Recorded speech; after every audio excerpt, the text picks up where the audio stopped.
All right, guys, today we're gonna continue with America's Best Comics Top 10, issue number 8.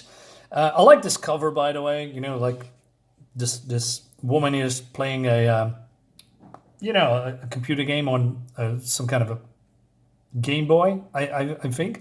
And this particular story hits for me a little bit different because all the other comics is have a main line with story, and we have some fun stories around it that takes center, and then we go back to the main story, and the main story is still here, and there's also a lot of cameos. I think there are cameos, but there's also a little bit of tragic things that happening in here, and we're going to talk about this. So without further ado, let's dive in and see where this is going.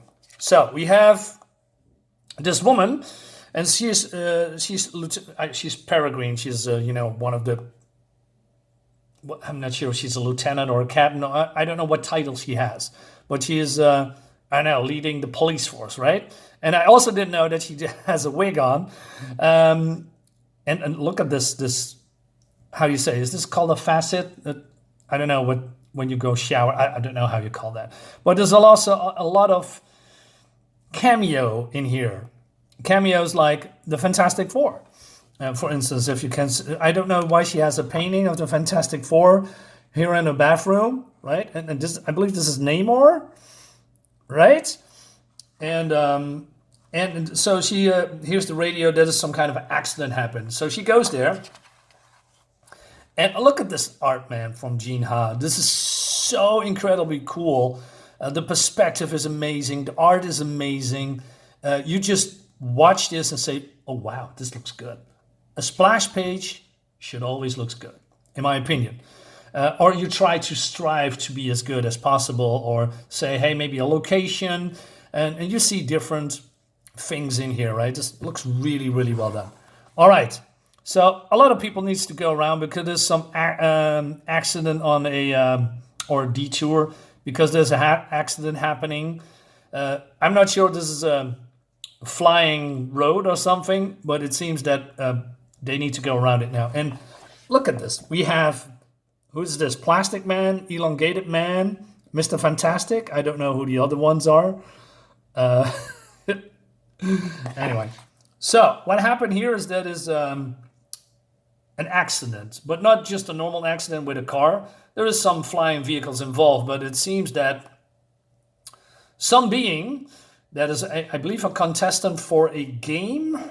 And then the whole game thing is a little bit flying over my head a little bit here. And there was some, well, a giant alien here. So the medic people are here to help them. And so this guy's called Mr. Nebula. He was in teleportation transit, I believe, and then he crashed with this guy somehow. And he has a partner, and well, she's dead. But he is here on the other side, right? So what happened is that he cannot get out of it, because I thought in the beginning he's just stuck under this guy, but there's more to it. And so this horse creature says, "I am Capella, the Western Cavalry of the Great Whites. I believe I'm dying. You must inform the Grey Scorekeeper. The immense board of lights must be adjusted." So I believe he comes from some kind of a planet or species playing a game, and that is the whole nature of their existence or something. So Mr. Nebula is pretty pissed off because he blames this horse guy that he's bumping into him, right? And he calls for Saruna, and that's his partner. And Saruna is, dead. He doesn't know that yet, right? So Peregrine is reporting in. So this, how do you call these people? I had a word for it when people take up the telephone. Administration? I don't know, but anyway. So she talks about she has a date with her boyfriends, and she's a little bit jealous about that she's actually 2 boyfriends. Anyway, so Sergeant Kowalski comes in, and then we have the captain here. And it seems that these two, well, she says there's a, that Lieutenant Colby or, Peregrine comes a little bit later because of the traffic accident. So these are friends of Miss Qualls. Now, who is Miss Qualls? It's the alien that is still going on. You know, the murderer. She ate a couple of people. Now she's being detained. And it seems that she was part of a superhero group called the Seven Sentinels. And these team members also her defense attorneys. And they want to pressure the police department to release her, right? Because she's an alien, cannot do that, right? And she's a part of the team. She was very important, right? And so they are communicating, right? Captain Trainer, this isn't good enough. Mergla belongs to an alien species and must be kept in appropriate conditions. Mr. Lomax, when we arrested your colleague, she was living in the sewer. I say her current conditions are appropriate. Perhaps for an animal, it's clearly how you feel extraterrestrials.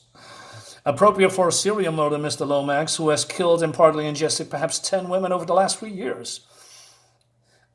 So now, is all this bluster going anywhere, or court is where this is going, Captain Trainer? Mergla is an alien organism who was simply obeying her biological imperatives. I believe that's covered by the second article of the Trans-Solar Law. All right, but then Sergeant here gets a vision or she's being, this. And it's this Mergla, this alien being, Qualls is doing that because that's one of her powers, projecting happy thoughts or certain thoughts in her victims before devouring them, right? So she says, I'm going to kill you, right? She's being removed and says, Captain Trainer Slug, because he's calling her Slug, is what I consider a term of trans-species abuse. As for the death threat, that was not a threat, that was a promise, you effing bitch. All right, so we have this cowboy guy. Now, forgive me if I do not all remember these names. There's so many characters in here, right? And she says, hey, why you are here? And she's still angry. I love this, right? She's so mad. He talks about what happens because he's living with his mother, and there is some mice infestation, and they're bringing some superpowered mice, and they're bringing some ex-verminator, or like an exterminator with superpowered cats to deal with the problem. So funny. And he says, he has a problem living with his mom. He says, you and your mom don't get on. Well, Jack, I had to take down all my art prints. Oh, she's got this power, right? Early 60s. She was Ruth O'Dare. She was like the human lie detector. Yeah, those prints are probably erotic in nature. All right. So then we go to, Captain Peacock, a peacock guy. This also police. Now, he is going off-world because the whole murder thing is still going on, the Graczik murder. And they busted some drug building and they found a ticket. So he says, well, you know what? I'm going on a vacation. Takes his family with him, but also then looking for clues about the murderer who's potentially off-world, right? So he also gets the notification that he cannot go in transit because the accident's still happening. So he's walking over there. Well, Mr. Horse and, people are cleaning up. Wait a minute. I probably forget something because, like I said, there's a lot of cameos in here. Now, by the way, this woman is playing this game and she's very addicted to it. There's also an underlying story here. Did I see something? Let me look real quick before. Okay. Well, so moving on. Like I said, there's a lot of Astro Boy. 100% sure this is the weapon of Rom. He has also the backpack of Rom, Marvel character. Mr.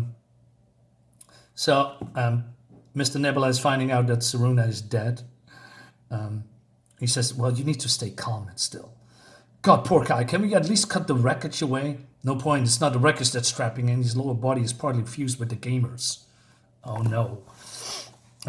Is he basically, I'm not sure, it's just a guess, is he maybe representing Beta Ray Bill?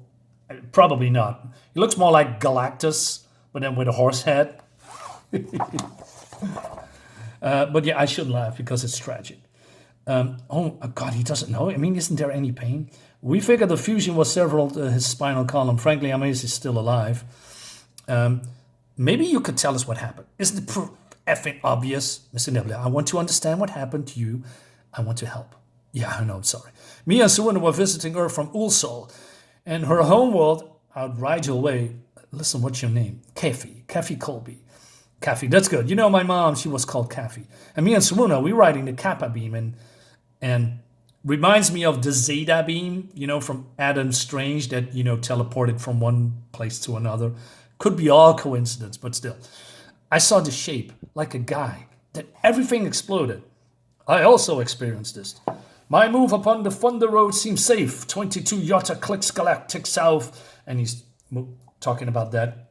It was occupied by my wife, or don't recount. Look, everybody calm down. I am calm, my friend. Your mate and yourself count for a great deal. Your value in the great game is far in excess of my own. It's not a game. It's not an effing game. It was a effing life. But then he says, he's getting a little bit angry. Yes, indeed it was. And effing is effing is a glorious and noble thing. For the hence all higher life commences. And you and I, my friend, I feel, will not be effing anymore. And then he realizes that he's right. You're okay, man. You're okay. But then, before we move on, look at this. All right. Frog 4, Falcon, the racer guy from the Fourth World, from the New Gods. Pretty much, I'm sure this is the Vulture. Angel, you know, in his early X-Men days, probably Man-Bat. I'm just guessing, but this is definitely Falcon. All right. So there is another guy involved. And this woman says, hey, Lieutenant, are you okay? Yeah, it's good. It's just a little intense. I'm okay. Did the paramedics say how long they've got? No, they're not sure. I think the fusion must be preventing an internal bleeding or Nebula would be gone by now. Anyway, obviously, what about this guy? He's got a concussion, but it's not life-threatening. According to his ID, it's Neville Bennett, the night porter. So you're a station employee, Mr. Bennett.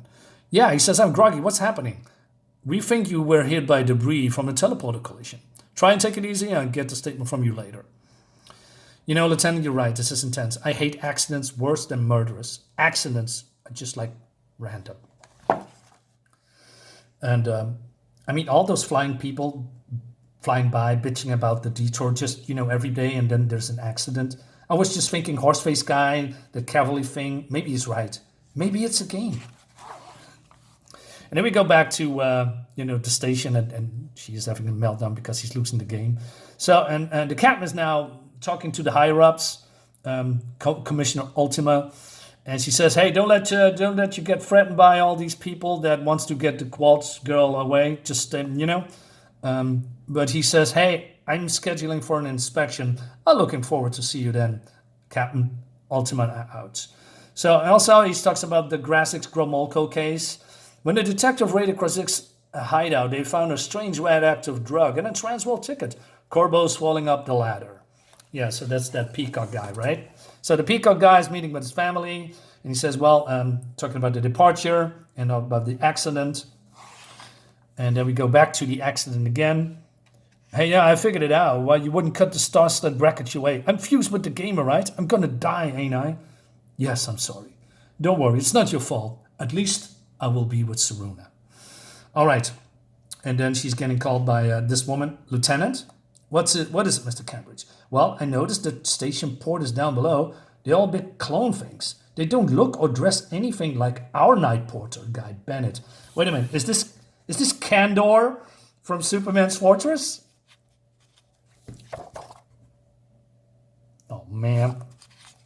Is there more things that I could spot? Oh yeah. This looks like Batman old helicopter. The Batcopter, by the way. All right, so wait a minute. Yeah. No, they don't. You're right. Check out Bennett's ID. You sure it says he's a porter? What do you mean? Look, see here, it's like Knight Porter with an apostrophe before Porter. Porter, teleporter. Our guy said jumper lieutenant. Uh-oh. Okay, I get it. You and both Nebula and the gamer reported seeing a human figure while in transit just before they crashed. Hey, you, I want a word. And he says, well, I didn't do anything. You little wretch, you were making an unlicensed teleport. You were jumping across the wave bands and you shorted two of them together. Well, didn't you? Really? McCambridge? Oh no, one of you fly discreet downtown. Big Bailey lost his legs in a Porter collision. Let him explain Mr. Bennett's rights. What about you? I'll stay there with them. They're going on a journey. I want to see them off. I like that. So, and then we go to this. So people can jump through different Earths, you know, like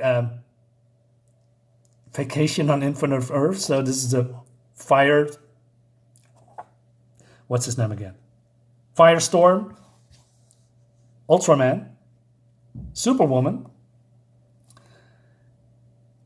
Mirror Master, Rogue from, you know, the doomed Earth, Creed, what's his name? Sabretooth and this thing on his back. We have, I believe, Mr. Xibilik, the Superman, I don't know, and the Batmite. We have Captain Kirk, Spock, and Uhura. We have Nightmare from DC, from Marvel Comics, right? And do I see another? I believe this is this chick from Metropolis, the old movie. Is this Loki here way in the back? There's so much things going on here. Anyway, so he says, I want to go in transit, you know, because he needs to go directed to a jump point. All right. So he goes there, and I'm 100% sure this is a DC character, or maybe a fusing between Marvel and a DC character. I don't know the name. And this is from, not Stargate? Right? Okay, but so he goes off into to the other planet, and we go back, and it's nightfall. I'm starting to feel numb. Mr. Nebula, can I do anything to make you any more comfortable? If I give him any more morphine, it's going to kill him. Like that matters. Sorry, no, I'm okay, Lieutenant. You think Sarun is with Jesus? But he's a little bit confused. So Horse Guy says, existence is great simplicity. There is black and there is white. Mr. Capella, with respect, I don't think Mr. Nebula is in the mood for alien abstractions. No, let him talk. I want to listen to this. So, Big Eye, what is it? The great black and white stuff. Just look above. Do you see? That is called the immense broads of light. Then there is the great black, and strewn across it, small and surrounded, and vulnerable and brave, there is the great white. So he says, hey, what's the difference, right? And the great white, I mean, there's so much more black. Are we losing? No, once there was only black. We are winning. All is right. We can go. So this guy's ready, and he says, yeah, I guess we can.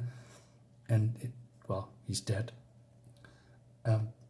Mr. Nebula, I'm sorry, I'm not usually like this. Listen, the gray scorekeeper you mentioned, I contacted Trans Solar Registry. They pass on everything you said. Good, do not weep. Being is enough. There, that is all. I am done.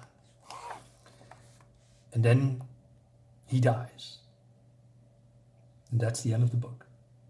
I really like this. It was, you know, I mentioned all these funny cameos, but this is pretty tragic because there's nothing to do with superheroing. It's just two unfortunate accidents with multiple people, and then, you know, there's death, unfortunately. And we see Peregrine has a very hard time coping with this. That's what makes it great. Not only, you know, the story itself, but also the impact and the emotions that's come through it. Very well told, very well written. There's comedy in here, but also tragic loss. I like that. I like that a lot. Great stuff. Guys, let me know in the comments what you think about this. We're going to continue until it's done. See you next time. Bye-bye.